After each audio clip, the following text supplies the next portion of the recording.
ಬಿಹಾರ ಮುಖ್ಯಮಂತ್ರಿ ನಿತೀಶ್ ಕುಮಾರ್ ಮತ್ತು ಉತ್ತರ ಪ್ರದೇಶದ ಕ್ಯಾಬಿನೆಟ್ ಸಚಿವ ಸಂಜಯ್ ನಿಷಾದ್ ವಿರುದ್ಧ ಲಕ್ನೋದ ಕೈಸರ್ಬಾಗ್ ಪೊಲೀಸ್ ಠಾಣೆಯಲ್ಲಿ ದೂರು ದಾಖಲಾಗಿದ್ದು, ಇದು ಪಕ್ಷಾತೀತವಾಗಿ ರಾಜಕೀಯ ನಾಯಕರಲ್ಲಿ ಆಕ್ರೋಶವನ್ನು ಹುಟ್ಟುಹಾಕಿದೆ. ನಿತೀಶ್ ಕುಮಾರ್ ಅವರ ಕ್ರಮಗಳನ್ನು ಟೀಕಿಸಿ ಪಕ್ಷಾತೀತವಾಗಿ ರಾಜಕೀಯ ನಾಯಕರಲ್ಲಿ ಆಕ್ರೋಶವನ್ನು ಹುಟ್ಟುಹಾಕಿದೆ.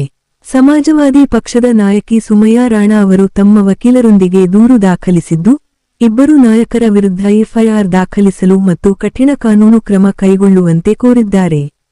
ಹೊಸದಾಗಿ ನೇಮಕಗೊಂಡ ಆಯುಷ್ ವೈದ್ಯರಿಗೆ ನೇಮಕಾತಿ ಪತ್ರಗಳನ್ನು ವಿತರಿಸುವ ಅಧಿಕೃತ ಕಾರ್ಯಕ್ರಮದ ಸಂದರ್ಭದಲ್ಲಿ ಬಿಹಾರ ಮುಖ್ಯಮಂತ್ರಿ ನಿತೀಶ್ ಕುಮಾರ್ ಮುಸ್ಲಿಂ ಮಹಿಳೆಯ ಹಿಜಾಬ್ ಅನ್ನು ಎಳೆಯುತ್ತಿರುವುದನ್ನು ತೋರಿಸಿರುವ ವೈರಲ್ ವಿಡಿಯೋಗೆ ಈ ದೂರು ಸಂಬಂಧಿಸಿದೆ. ಈ ಘಟನೆಯು ರಾಜಕೀಯ ನಾಯಕರಿಂದ ತೀವ್ರ ಟೀಕೆಗೆ ಗುರಿಯಾಗಿದ್ದು, ಇದನ್ನು ಅನುಚಿತ ಮತ್ತು ಅವಮಾನಕರ ಎಂದು ಬಣ್ಣಿಸಿದ್ದಾರೆ.